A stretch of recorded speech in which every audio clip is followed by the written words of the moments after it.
Primeira carta do apóstolo Paulo a Timóteo, capítulo 6.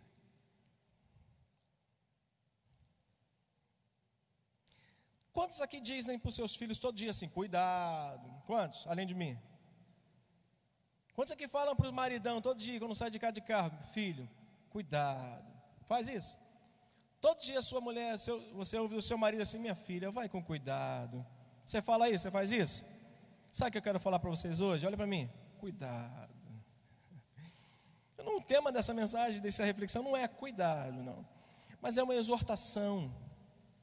É uma exortação a termos um cuidado todo especial com algo que é muito sensível, que é a nossa vida com Deus.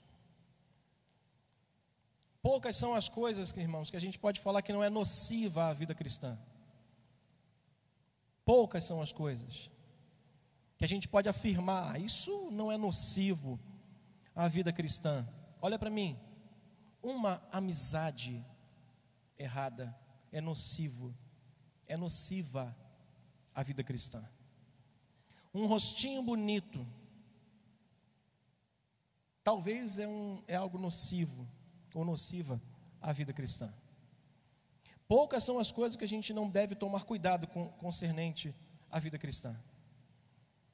E Paulo aqui, ele diversifica o cuidado com a igreja, com as várias áreas da igreja, e não tira os seus olhos dos presbíteros, não tira os seus olhos das pessoas de menos posse, de mais posse.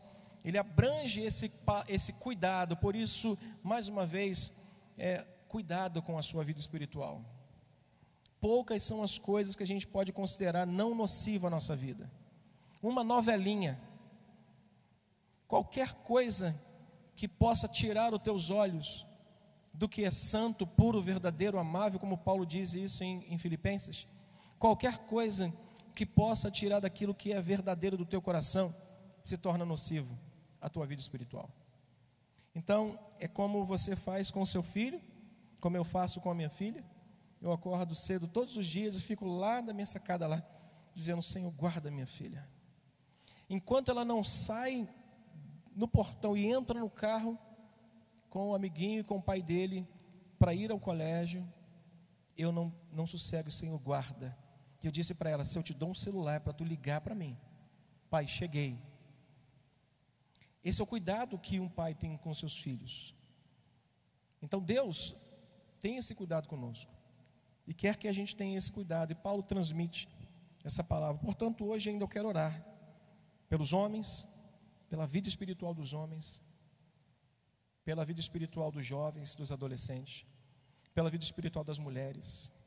Tem uma moça chamada depressão, muito inconveniente, que bate as portas de madrugada da sua casa, e de madrugada ela bate a porta mais forte para você não dormir.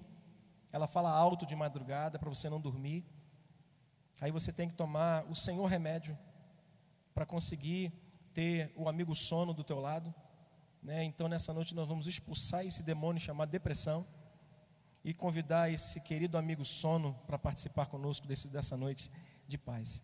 Por isso que nós vamos orar pelos jovens, pelos homens e pelas mulheres nessa noite, tá bom? 1 Timóteo 6, nós vamos ler do 1 até o 10, depois a gente vai ter que ler os outros versos aqui, então nós vamos ler só do verso 1 até o verso 10. Diz assim a palavra do Senhor: todos os servos que estão debaixo do jugo, considerem dignos de toda honra o próprio Senhor. Para quê?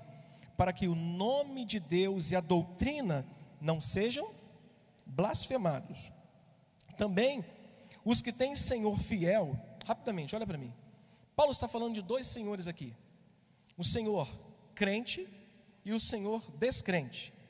Exemplo: eu sou funcionário de um senhor descrente, de um patrão que não tem Jesus. Paulo está dizendo: trate-o, trabalhe com dignidade para você não blasfemar a doutrina de Cristo nem o nome de Deus. Uau! Mas ele é da corimba. Trate-o com dignidade para que você não desonre o nome de Cristo. Se você tem um patrão crente, Olha a recomendação de Paulo. Também os que têm Senhor fiel, não o tratem com desrespeito, porque é irmão. Pelo contrário, faz hora extra sem cobrar, trabalhe ainda mais, pois ele que partilha do seu bom serviço é crente e é amado. Aí Paulo diz: ensina e recomenda essas coisas. Se alguém ensina outra doutrina e não concorda com as sãs palavras do nosso Senhor Jesus Cristo e com o ensino segundo a piedade, é infatuado, nada entende, tem mania de questões e contendas de palavras, diz o texto, tem inveja, nascem invejas, provocações, difamações, suspeitas malignas, altercações sem fim, por homens cuja mente é pervertida e privada da verdade, supondo que a piedade é fonte de lucro. Ele diz: de fato, grande fonte de lucro é a piedade com o contentamento, porque nada temos trazido para o mundo, nem coisa alguma podemos levar dele. Tendo o sustento e com que nos vestir, o que diz o texto? Estejamos contentes. Ora, os que querem ficar ricos caem em tentação e cilada, e muitas concupiscências insensatas e perniciosas, as quais afogam os homens na ruína e na perdição. Verso 10, por quê? Porque o amor ao dinheiro é que é a raiz dos males, e alguns nessa cobiça se desviaram da fé e a si mesmos se atormentaram com muitas dores. É a tua palavra, Senhor, viva e eficaz, penetrante, vai aonde minhas palavras não conseguirão chegar. Pode, Senhor, sim, tua palavra chegar aonde as minhas palavras não vão. Nessa noite nós pedimos: vá ao nosso encontro, vá ao encontro do nosso coração e fala conosco segundo o teu querer, segundo o teu poder e vontade. Eu oro assim em nome de Jesus, amém. Ocupe o seu lugar, por favor.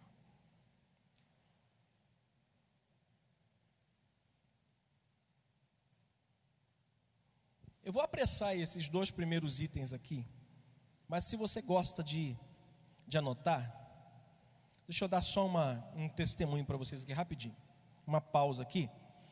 Um certo pastor se viu preocupado com a sua congregação,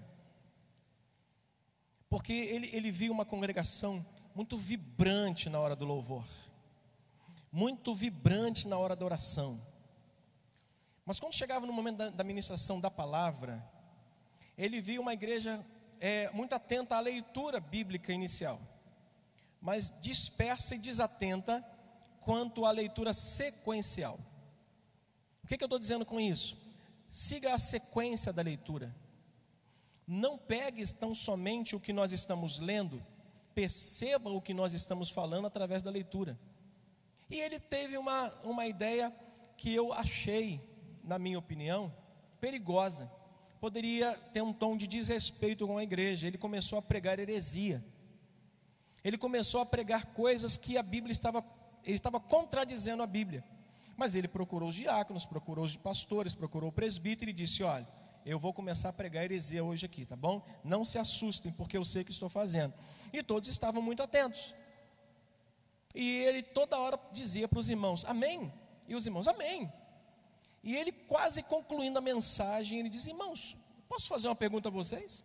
Os irmãos concordam com tudo que eu falei? Sim, então os irmãos estão aptos ao inferno, porque ao céu vocês não estão, não. E aquilo chocou toda a igreja. Ele disse: tudo que eu preguei é mentira, tudo que eu preguei é inverdade, é uma incoerência bíblica. Então quero pedir a vocês: tomem cuidado, para que vocês não deixem ninguém ludibriar vocês com a palavra de Deus, porque até mesmo com a palavra as pessoas podem nos enganar. Alguns dizem que a mãe de toda mentira é a Bíblia, mas não é não. Ela é a verdade da palavra de Deus. As pessoas que a usam para mentir e para pregar vaidade e para pregar vanglória própria. Então, eu queria pedir um carinho a vocês. Divida um tempo, separe um tempo para que você pegue a sua Bíblia e não feche no momento que nós estivermos falando. Como os bereanos, quando Paulo pregava, ele disse: não é assim não, é de outra forma. Então, cuidado, para que a gente não seja pego no contrapé. Quando a gente fechar a nossa Bíblia, a gente disse amém para tudo, tá bom? a gente possa avaliar isso de coração, mas eu não faria isso com a igreja, de maneira alguma. Eu tenho para mim um tom de desrespeito com a igreja. Achei corajoso da parte dele. Mas vamos lá. Desse primeiro versículo que nós lemos até os 2 primeiros versos desse texto, Paulo vai estar orientando Timóteo aqui a falar com 2 classes de pessoas aqui, aliás, com uma classe de pessoa, que são os crentes, mas para que eles tivessem cuidado com 2 classes de pessoas, o patrão crente e o patrão não crente. Os senhores, naquela época, havia ainda muitos escravos, por isso os senhores, o nome dado, senhores é importante, para que se entenda que naquela época, havia ainda pessoas escravas, reféns talvez de alguém, de repente donas, pertencentes a algum senhor. E a ideia do cristianismo, a ideia da liberdade em Jesus, a ideia de que eles agora tinham liberdade em Cristo, pôde e causou neles um perigo muito grande. E Paulo identifica esse problema, e logo que identifica, ele procura Timóteo, escreve uma carta para Timóteo: Timóteo, escreve para os servos, que têm senhores infiéis. Escreve para os servos, que têm patrões incrédulos. O que eles devem fazer? Vamos ler o texto de novo. Que considerem dignos de toda honra o próprio Senhor, com letra minúscula, para quê? Para que o nome de Deus e a doutrina não sejam blasfemados. Paulo está dizendo a Timóteo, para Timóteo dizer a esses meninos, esses rapazes, esses escravos: olha, a ideia da liberdade em Cristo não te dá direito de você ser indigno, desrespeitoso com uma pessoa incrédula. Muitas pessoas, irmãos, que se consideram crentes e tem um patrão incrente, que trabalha numa empresa cuja o dono, o presidente, nem mora no Brasil, nem vende carro, só vende helicóptero. Ele não quer nem saber quanto eu ganho, aliás, ele não sabe nem quantos funcionários tem, ele só sabe o final da conta. Não importa, ele trabalhou para isso, ele tem porque ele fez. Ele deve ser tratado com dignidade, e principalmente por causa do nome de Deus, da palavra de Cristo. Então Paulo está orientando a esses que trabalham, que têm empregado, que têm patrões incrédulos, que eles devem considerar digno de honra esse homem, esse senhor. Para quê? Para que o nome de Deus não seja envergonhado. E Paulo vai além. Paulo chama a atenção desses mesmos crentes, que têm patrões cristãos, que são irmãos. Paulo diz assim: muito mais porque eles são irmãos. Trabalha, é um crente amado, que tem uma pessoa na sua empresa, que é o seu patrão e é um cristão. Paulo vai orientar: olha, trabalhem ainda mais, faça hora extra, não cobre muito não, trabalhe como se você estivesse fazendo para o seu irmão. Chegue na hora. Irmãos, nós conhecemos pessoas que não empregam mais crentes, que não querem mais ter um funcionário cristão, porque são os piores de testemunho, chegam atrasados, querem sair cedo, reclamam de tudo, têm uma pose de santidade tão grande, mas na verdade não dá testemunho, não dignifica o nome de Deus e ainda blasfema contra a doutrina de Cristo. Tudo o que você quiser que os homens vos façam, Jesus disse o quê?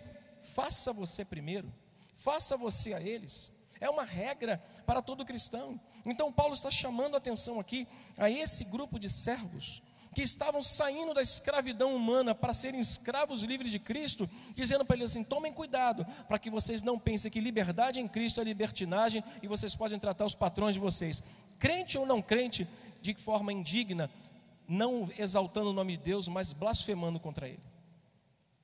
Nós devemos ter cuidado. Se nós tem aqui funcionários, se você tem um patrão que é descrente, você deve tratá-lo com muita dignidade, para você não blasfemar contra Deus. E se você tem um patrão que é crente, ajude-o, seja um com ele, porque ele é teu irmão. Então se ele é meu irmão, vai lá no escritório dele, vou sentar com ele. Mas tem crente folgado, não tem? Tu já viu crente folgado? Eu, quando tinha minha loja, Carla e Genilson sabe, eu tinha minha loja, eu tinha um rapaz, ele não está aqui, ele mora longe. Ele é feio e mora longe. Ele chegou um dia para mim não, para um vizinho, e disse bem assim: um dia eu vou ter uma esposa igual a do Otávio. Se ele falasse que teria uma esposa igual a minha, tudo bem, mas se ele quisesse a minha esposa, ele ia arrumar um problema. Ele, um dia eu vou ter uma esposa igual a do Otávio, vou ter aquilo igual a do Otávio, vou ter aquilo outro igual a do Otávio, eu vou ter aquilo outro igual a do Otávio. E eu, 2 semanas de trabalho comigo, eu chamei ele num canto e falei: meu filho, eu quero te agradecer, porque não tem condição. Chegava atrasado, queria sair cedo. Quando ia almoçar, era 1h30 de almoço. Reclamava o dia inteiro. Irmãos, eu passei a não empregar mais crente. Eu passei a tirar do meu hall de amigos que trabalhavam comigo pessoas que se professavam a fé cristã, porque eu descobri que eles transformavam a liberdade em Cristo e o fato de sermos irmãos em Jesus em libertinagem, acabavam atrapalhando aquilo que nós fazíamos na loja. Irmãos, Jesus está dizendo aqui através do apóstolo Paulo em Timóteo que nós devemos trabalhar em dobro e trabalharmos para os descrentes de maneira que nós vamos dignificar o nome do Senhor. A segunda coisa que Paulo fala nesse texto aqui, a partir do versículo 3, é que nessa igreja havia problema, um problema detectado por Paulo chamado de falso mestre. Ele está dizendo aqui: se alguém ensina outra doutrina, não concorda com as sãs palavras do nosso Senhor e do ensino da piedade, ele fala assim: esse cara é enfatuado, ele se envaidece, uma pessoa vaidosa, nada entende, mas tem mania de questões, contendas de palavras, onde nascem invejas, provocações, difamações, suspeitas malignas, altercações sem fim, ou seja, disputas sem fim. Aí ele vai: homens cuja mente é pervertida e privados da verdade, supondo que a piedade é fonte de lucro. Paulo está chamando a atenção a Timóteo para resolver um problema dentro da igreja, de pessoas vaidosas, de pessoas que querem, por causa da palavra de Deus, se envaidecer e usam esse instrumento poderoso para encher o coração, encher a boca e dizer: é assim, é assado, como dizia uma irmã, cozido e amado. Irmãos, na verdade, o que Paulo está dizendo: tome cuidado, porque esses aqui querem deturpar a boa palavra de Deus. Eles querem destruir tudo aquilo que nós estamos tentando construir à base da palavra de Deus. E ele começa a falar com Paulo para ter cuidado com esse nível de pessoas, com esse ensino falso que estava conduzindo essas pessoas a um perigo. E esse perigo é apontado no mesmo versículo, lá embaixo, ao perigo de pessoas quererem ficar ricas, que caíam em contradições, que caíam em tentações. Irmãos, quando nós somos orientados de maneira errada à luz da palavra de Deus, irmãos, é como pegar uma receita de bolo errada e querer que o bolo saia certo. É como você pegar uma receita, João, de bolo que alguém te entregou perfeitamente, sendo que um ingrediente errado vai completamente destruir. Jesus falou uma coisa muito interessante para os seus discípulos: cuidado, porque o fermento na massa leveda todo o bolo. Quando Jesus fala isso, ele chama a atenção para aquilo que pode chegar até você de maneira errada. Paulo está dizendo: cuidado, porque esses ficam preocupados com disputas sem fim, eles gostam de contendas, são vaidosos, são invejosos, são provocadores, tem tanta coisa aqui, tanto adjetivo ruim que Paulo coloca aqui para esse camarada, que ele está chamando a atenção, não só dele, mas essa é uma palavra contemporânea para mim e para você. Tome cuidado, porque existem algumas receitas que lançam para a tua vida, que são erradas, é fermento que vai levedar a tua vida. Cuidado, porque tem ensinamentos que chegam a você. Eu vou te dar um exemplo de certa irmã, casada, seu marido alcoólatra, ouviu uma profecia de uma amada irmã, não é daqui, graças a Deus, senão, segundo o bispo Rubens, já não estava nessa terra. Ela simplesmente disse: assim diz o Senhor, minha irmã, Deus está preparando um varão para você, e não será aquele que está contigo, Deus vai te dar um outro, vai levar. Eu vejo uma sepultura aberta. Essa irmã, ela começou a mudar o seu comportamento de tal maneira que ela começou a agir como uma menina adolescente que estava em busca de um namorado. Ela está dizendo o seguinte, em outras palavras: eu aceito essa palavra enganosa, eu aceito essa palavra que não tem contexto bíblico, e agora eu estou esperando o cumprimento dessa profecia. Então essa mulher estava assim, livre, leve, ela estava, desculpa a expressão, na pista. Ela estava pronta, quase destruiu o seu casamento, quase destruir completamente a sua vida. Cuidado com os ensinamentos errados que vão te levar para um caminho que vai levar toda a tua vida espiritual. Nessa noite nós vamos orar pela vida dos jovens, que recebem palavras que aparentemente são verdade, mas conduzem esses jovens por uma vida de destruição.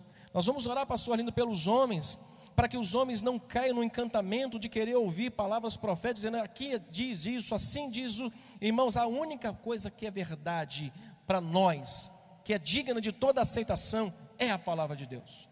Mas nada, como disse o apóstolo, ela é digna de toda a nossa aceitação. Agora, outra coisa que Paulo fala, e para outro grupo que Paulo fala, são para os presbíteros. Paulo chama a atenção dos presbíteros para um detalhe muito importante, lá no versículo 11, leia comigo. Olha o que diz: tu porém, leia comigo, tu porém, homem de Deus, continue lendo, foge destas, que coisas Paulo está falando? Das coisas pelas quais ele acabou de falar a Timóteo, a orientar a Timóteo, a exortar esses servos crentes, a exortar esses falsos mestres, falsos doutores, homens que estavam inseridos dentro da igreja, inventando mensagens e provocando um desastre dentro da casa de Deus. Ele está dizendo, meu irmão, foge destas coisas. Mas perceba uma coisa interessante que há nesse texto, a partir do versículo 11, quando Paulo começa a orientar a Timóteo para exortar aqueles presbíteros daquela igreja. Paulo está exortando esses presbíteros a terem 4 atitudes que vão nortear a vida deles e que norteiam a minha vida e a sua vida. Olha para mim, diga comigo, 4 atitudes que vão nortear a minha vida, e diga para o teu irmão, a tua vida também, meu irmão. Primeira coisa que Paulo orienta Timóteo a exortar os presbíteros, dizendo o quê? Meu amado, foge dos perigos, rejeita tudo o que não é de Deus. Diga comigo, eu vou rejeitar. Ah, está muito fraco. Diga, eu vou rejeitar tudo o que não vem de Deus. Paulo está dizendo isso para Timóteo transmitir aos presbíteros que eles deveriam fugir de todas as coisas pelas quais ele tinha falado. Fuja da indignidade, fuja dessas coisas que levam as pessoas a levedarem a sua vida espiritual, a destruírem a sua santidade com Deus, a encaminharem ela por um lugar, ou levá-las para um lugar que Deus não determinou para a sua vida, através de falso ensino. Timóteo está dizendo para ele, Paulo está dizendo, cuidado, foge destas coisas. A primeira coisa, primeira atitude que deve nortear a vida de um cristão: rejeite tudo o que não vem de Deus. As facilidades desse mundo, tudo. Rejeite aquilo que você sabe que só entra na sua vida, só vem se apresentar a você para tirar você da graça. Como dizia um velho pastor, numa pergunta sábia que ele fez: você sabe para que serve o joio? Alguém respondeu, não. Ele disse, para tirar o trigo da graça. Mas é uma grande verdade. O joio só serve para tirar o trigo da graça, irmãos. Então, quando a gente às vezes não rejeita, a gente aceita essas coisas, nós vamos ser encaminhados por um lugar onde Deus não preparou para nós. Portanto, o que a gente tem que fazer? Rejeitar tudo o que não vem de Deus. Primeira atitude. Segunda atitude, consegue ler o texto final aí?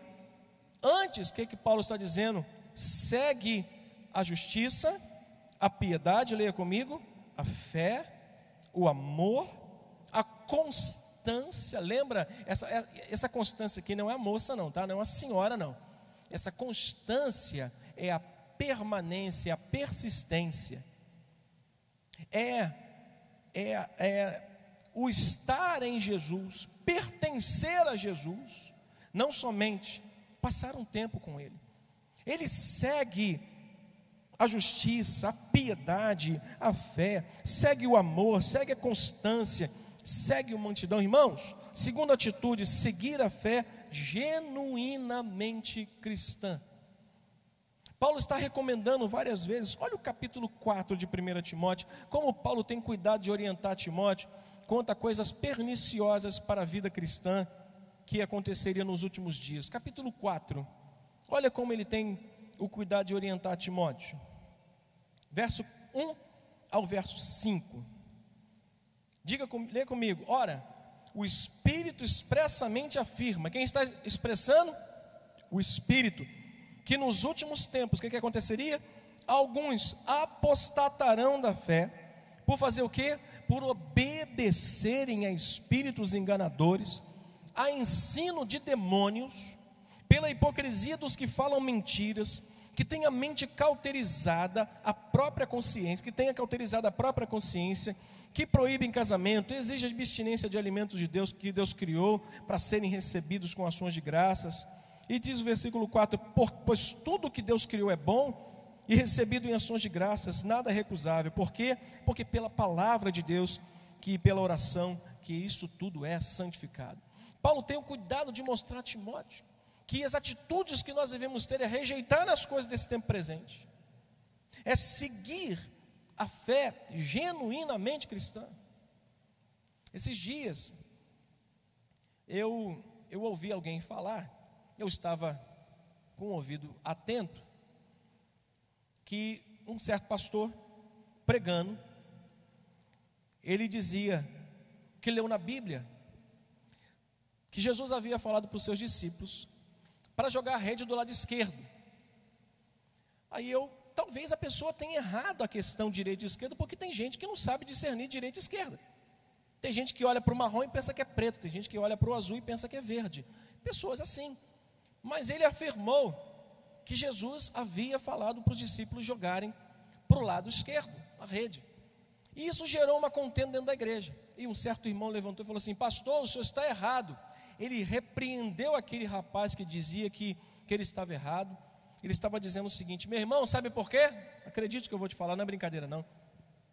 Porque quando eu fui para o meu barco, fui pescar, eu falei para o barqueiro: porque eu vou jogar a minha rede do lado direito. Irmãos, eu não peguei nada. Quando eu joguei do lado esquerdo, eu peguei peixe pra caramba. Não é piada não.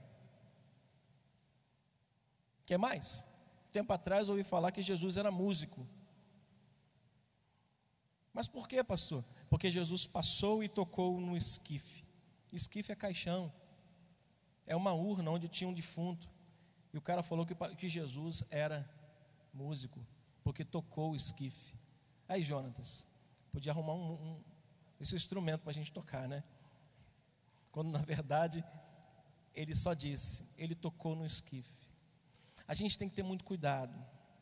Lembra que eu te falei o que você faz com sua esposa quando você sai de casa? Quando ela sai de casa, esposa, cuidado. Todo dia eu falo para minha filha: filha, cuidado. Quando minha esposa sai de carro, eu falo: filha, cuidado. Eu sei que você é boa motorista, eu que te ensinei a dirigir, eu que te ensinei a pilotar. Cuidado, filha. Todo dia quando vai sair de casa, eu acho que a irmã Mirtes faz isso, não faz, irmã Mirtes? A irmã Laísa, que está ali, esposa do pastor Luiz Carlos, fala assim: meu filho, cuidado. Sabe o que eu quero dizer nessa noite para vocês? Cuidado. Porque o diabo, ele tenta lançar os fermentos na vida dos crentes para tirá-los da presença e debaixo da promessa de Deus. Segunda atitude: segue uma fé genuína. Diga para o irmão que está do seu lado: meu amado irmão, siga uma fé verdadeira. Não siga contos, não siga homens, siga a palavra de Deus. Mas pastor, aquele homem de Deus, eu sei que ele é homem de Deus, mas para esse mesmo homem de Deus, Paulo disse: foge. Homem de Deus, foge. Mulher de Deus, foge. Cuidado. Terceira atitude que Paulo exige que Timóteo chame a atenção desses presbíteros, sabe qual é? Lá, complete o texto comigo, versículo 12. Combata o bom combate da fé. Toma posse da vida eterna, para a qual também você foi chamado, que fizeste boa confissão perante muitas testemunhas. Paulo está dizendo: persevere, Timóteo, e chame-os à responsabilidade para que eles perseverem na caminhada da fé. Quarta atitude que Paulo está exigindo que Timóteo pregue a esses presbíteros está lá no outro versículo, versículo 14. No final do verso 14, no início do verso 14, mas leia o 13: exorto-te perante Deus, que preserva a vida e todas as coisas, e perante Cristo Jesus, que diante de Pôncio Pilatos fez boa confissão, que guardes, Timóteo, que eles guardem o mandato imaculado e irrepreensível até a manifestação do Senhor Jesus, o qual em suas épocas determinadas há de ser revelado pelo bendito, único, soberano, Rei dos reis e Senhor dos senhores. Paulo está dizendo, fale para eles testemunharem de Jesus, mesmo que põe em risco a vida deles. Testemunho de Jesus, quarta atitude que nós devemos ter: seguir, rejeitar as coisas, seguir a fé genuína, preservar a nossa caminhada com o Senhor e testemunhar sem temor o Evangelho de Jesus. Aonde quer que você seja enviado, que você seja um bom testemunho de Cristo, mesmo que para isso você tenha que enfrentar algumas batalhas. Só que Paulo conclui essa exortação a Timóteo com uma advertência para os ricos. Quantos ricos eu tenho aqui? Que bom. A Eduardo lá falando que é rico. Está rico, hein, Eduardo? Vamos lá? O que Paulo está dizendo para Timóteo aqui, quanto a essa preocupação que ele tinha com a riqueza? Verso 17, para a gente finalizar. Eu estou terminando para a gente orar. Ele diz, exorta os ricos. O quarto grupo que ele está exortando: o primeiro grupo é dos servos, o segundo grupo é dos falsos, o terceiro grupo é dos presbíteros, e o quarto grupo era de uma classe nata naquela igreja, que eram os crentes ricos, de posse, os senhores que tinham escravos, que tinham servos ao seu dispor. Paulo está orientando eles. Eu queria deixar isso como recomendação bíblica para os irmãos e finalizar para a gente orar. Ele diz, exorta os ricos do presente século, que não sejam, está lendo então? Vou te ajudar então, que não sejam. O que Paulo está dizendo? Primeira recomendação é esses crentes que têm posse. Se vocês têm dinheiro, se Deus abriu o tesouro, bom tesouro para vocês, sejam humildes. Olha para mim, irmãos, você pode receber tudo da parte de Deus, você só não pode deixar de ser humilde. Segunda coisa que Paulo está dizendo para eles aqui é o seguinte: nem depositem esperança na instabilidade da riqueza, mas em Deus. Eles estão dizendo assim para ele: não confiem no seu dinheiro. Paulo está chamando a atenção para que ele diga para esses crentes: olha, não sejam orgulhosos, mas humildes. Não sejam pessoas que depositam a sua esperança no dinheiro. Tudo que vocês ganharam veio das mãos de Deus, como ele disse lá, porque nada temos trazido para o mundo, nem coisa alguma podemos levar. Se Deus tem te dado, seja humilde e não coloque o seu coração nessas coisas. Terceira coisa, verso 17, lá na parte C, de tudo que nos proporciona ricamente para o nosso aprazimento. Olha para mim, tudo que Deus nos dá é para que tenhamos prazer. Pastor, Deus me deu uma casa de praia, é para o seu prazer. Não deposite o seu coração, não seja orgulhoso. Pastor, Deus me deu um barco, que Deus te deu para teu prazer, para que você não coloque o teu coração e nem seja orgulhoso. Pastor, Deus me deu muita gente para trabalhar, Deus me deu uma boa empresa, Deus me deu muitas posses. Deus te deu para que você possa saber que é para o teu prazer, para que você possa não colocar o seu coração nisso e nem ser orgulhoso. Deus pode dar, meu irmão, olha para mim, Deus pode te dar tudo o que você deseja. Você não pode querer nem ser orgulhoso e nem depositar o seu coração nessas coisas. E por fim, Paulo chama a atenção para duas coisas, lá no verso 18 e 19, para a gente finalizar agora. Os que praticam o bem, diz o texto, para praticarem o bem, sejam ricos de boas obras e generosos em dar generosos em dar e prontos a repartir, que acumulem para si mesmos tesouros sólidos, sólido fundamento para o futuro, a fim de se apoderarem da vida eterna ou da verdadeira vida. O último conselho de Paulo, como um cuidado para esses irmãos, é que eles possam ter cuidado com aquilo que eles vão receber da parte de Deus. Essa igreja foi cuidada nos servos, nos falsos ensinos, foi cuidado quanto aos seus presbíteros e foi cuidado quanto à prosperidade. São 4 cuidados que nós precisamos ter com a nossa vida espiritual.